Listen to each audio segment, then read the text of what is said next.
러닝플러스 교육연구소입니다. 이번 시간에는 학습 동기 중에서 매슬로우의 욕구 위계 이론에 대해서 한번 살펴보도록 하겠습니다. 우리가 자녀나 학생을 학습을 시킬 때, 그 자녀들은 학습을 하겠죠. 그 자녀들이 학습할 때 어떤 욕구들이 채워져야 되는지 한번 살펴보도록 하겠습니다. 먼저 생리적인 것이죠. 배고픈가 하고 화장실에 다녀와야 된다라든지 피곤함이 있다든지 이랬을 때는 학습 잘 안 되겠죠. 이런 부분들이 채워져야 되는데 이런 욕구들이 있다라는 겁니다. 자, 그리고 심리적, 환경적인 어떤 안정감이 있을 때인데 이런 부분들은 쉽게 말하면 불안감을 해소할 수 있는 어떤 욕구들이 있어야 된다는 겁니다. 안전한 분위기 속에서 학습을 했을 때 학습 효과가 커질 수가 있다는 것입니다. 그리고 타인과의 어떤 좋은 관계가 필요한데 이 부분이 또 채워졌을 때 학습 효과가 있을 수 있거든요. 특히 이제 부모와 자녀간의 관계에서 학습 관계로 하면 그렇게 좋은 관계가 잘 되어지지는 않죠. 하지만 그 학습을 들어가기 전에 그 이전에 부모님과 자녀와의 관계가 어떤 긍정적인 관계라든지 신뢰 관계가 되어졌을 때는 학습에 어떤 매진할 수 있는 그런 분위기가 된다는 겁니다. 그리고 인정받는 느낌이 들었을 때 학습이 효과가 됩니다. 이것은 자존감하고 관련이 있겠죠. 내 어떤 인정을 받았을 때 내 자존감이 올라가기 때문에 그러한 느낌을 받았을 때 내가 학습을 할 수 있고 학습 동기도 유발될 수가 있다는 겁니다. 자, 그러면 욕구 위계 이론에 대해서 한번 알아볼 건데, 여러분들이 이제 매슬로우의 욕구 위계 이론에 대해서 많이 아실 거예요. 이 이론에서 조금 보완해야 될 부분이 있을 겁니다. 그 부분을 한번 눈여겨보시면 좋을 것 같아요. 이 이론에 대해서 말씀을 드리면, 인간 행동은 필요한 욕구를 바탕으로 해서 동기화되어지는 겁니다. 욕구가 있을 때 내가 이 욕구를 채워야지 하는 그런 동기가 만들어지겠죠. 동기에는 위계가 있습니다. 이제 이게 아무 동기가 아무 때나 발생이 되어지는 것이 아니라 욕구의 단계가 있기 때문에 동기에도 위계가 있다는 것입니다. 하위 욕구가 충족될 때에 상위 욕구가 등장을 하거든요. 그 욕구의 단계를 5단계로 보는 거죠. 어떤 욕구의 단계들이 있는지 한번 살펴보도록 하겠습니다. 욕구에는 5단계가 있다고 그랬죠. 이 5단계를 살펴보면 이렇게 피라미드 형식으로 나옵니다. 이 피라미드 형식으로 나오는 이유에 대해서 한번 해답을 찾아보시기 바랍니다. 먼저 이제 세로의 관계에 있어서는 이제 위계관계, 이 단계예요. 아래에서부터 위쪽으로 올라갈수록 욕구가 상위 욕구가 되어진다는 겁니다. 그러면 그 말은 아래의 하위 욕구가 다 채워지면 다음 단계의 욕구가 등장을 한다는 것이겠죠. 자, 그러면 가로는 무엇일까? 가로는 욕구의 크기입니다. 강약을 얘기를 하는 거거든요. 여기서 가장 밑에 있는 생리적 욕구가 가장 넓죠. 그랬을 때는 이 생리적 욕구가 가장 강하다는 겁니다. 인간의 행동에 있어서. 그 얘기고, 자아실현 욕구인 가장 위에 있는 것은 좀 작죠.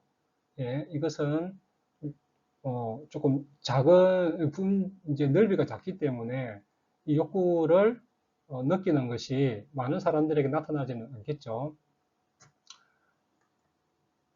학습 동기는 바로 이 자아 실현 욕구에 있는 겁니다. 그래서 학습 동기가 유발되어지는 게 그렇게 쉽지는 않겠죠. 왜냐하면 이 아래에서부터 욕구들을 다 채워져야만 이 학습 동기라는 것이 만들어질 수가 있으니까요. 존경의 욕구까지는 우리가 결핍 욕구라고 얘기를 합니다. 뭐냐면 결핍이라는 것은 채워지면 사라지거든요. 그래서 생리적 욕구, 안전의 욕구, 사회적 욕구, 존경의 욕구는 이것이 채워지면 이 욕구는 사라지고 그 위에 단계로 올라가는 겁니다. 근데 자아 실현 욕구는 성장 욕구라고 해서 그 위에 없죠. 자아실현 욕구 이후에는 없다는 겁니다. 그러면 이 욕구가 계속해서 성장한다는 것이기 때문에 성장 욕구라고 얘기를 합니다. 이제 자아실현 욕구는 이 제위에 있는 건데, 하지만은 결핍 욕구, 그러니까 4단계까지의 욕구가 다 채워졌을 때 발현되기도 하지만, 어떤 때는 이 생리적 욕구가 있을 때에도 자아실현 욕구가 만들어지고요. 또 어느 단계에서나 이 자아실현 욕구는 만들어집니다. 전 단계에 거쳐서 어느 시점에서 다 만들어지거든요. 예를 들자면 가난한 학생이 공부를 잘해서 성공하는 케이스들을 보죠. 그러면 생리적 욕구가 충족되어지지 않았음에도 불구하고 자신은 공부를 해서 성공을 한다는 거죠. 그런 예들이 간헐적으로 있으니까 이 자아실현 욕구는 전 단계에 거쳐서 만들어질 수 있다는 겁니다.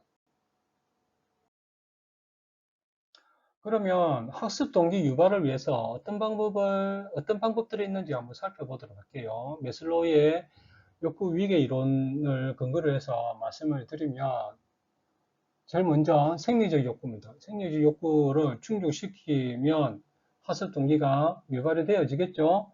그러면 이 생리적 욕구를 충족시키기 위해서는 어떤 배고픔이라든지 화장실에 가고 싶다라든지 이런 것들이 다 채워져야 되고요.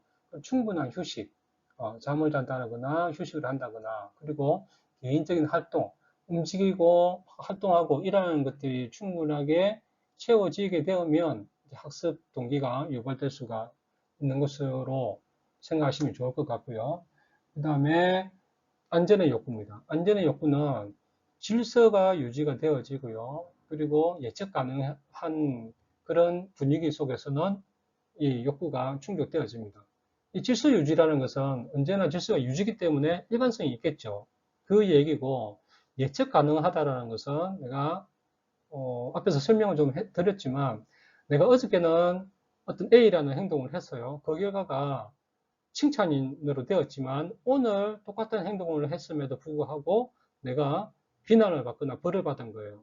그러면 내일 똑같은 행동을 해야 되는 경우는 그것을 해야 할지 말아야 될지 고민이 되어지고 심리적으로 불안해지겠죠. 예측 가능할 수가 없다는 거예요.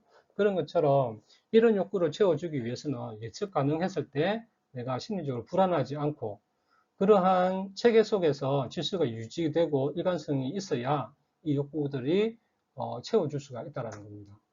그리고 사회적 욕구입니다. 사회적 욕구는 칭찬하고 지지함으로 인해 가지고 긍정적인 관계가 만들어지게 되면 이 욕구들은 충족이 되어지겠죠. 그리고 존경의 욕구 같은 경우는 어떤 도전적인 과제를 주었을 때 그것을 성취를 하거나 성공을 하거나 실패를 할 수가 있겠죠. 그랬을 때 그 사람을 인정해주는 그런 것이 필요한데, 성공을 했을 때는 충분한 보상이 필요하고요.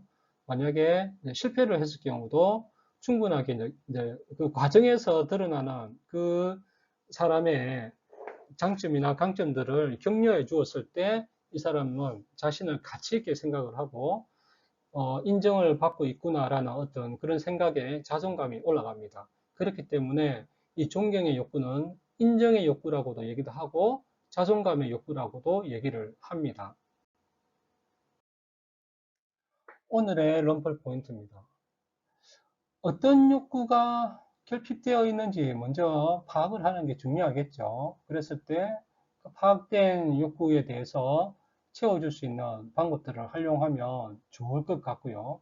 그래서 각 단계별로 욕구를 충족할 수 있는 방법들을 제가 소개를 해드렸는데, 이러한 것들을 활용을 해서 욕구들을 채워나가시면 좋을 것 같아요. 그리고 학습 동기의 유발을 위해서는 전 단계의 욕구를 충족시켜주는 게 중요합니다. 그러니까 결핍 욕구를 채워주는 게 중요하다는 거죠. 밑에서부터 4단계까지 생리적 욕구, 안전의 욕구, 사회적 욕구, 존경의 욕구, 이 네 가지를 채워주었을 때 자아실현 욕구가 발현이 되어지기 때문에 그때 나타나는 것 중에 하나가 바로 학습 동기입니다. 러닝 플러스 교육연구소는 이 땅 어디엔가 학교가 필요한 곳에 학교 건립을 꿈꿉니다. 여러분들의 구독과 좋아요는 큰 힘이 됩니다. 감사합니다.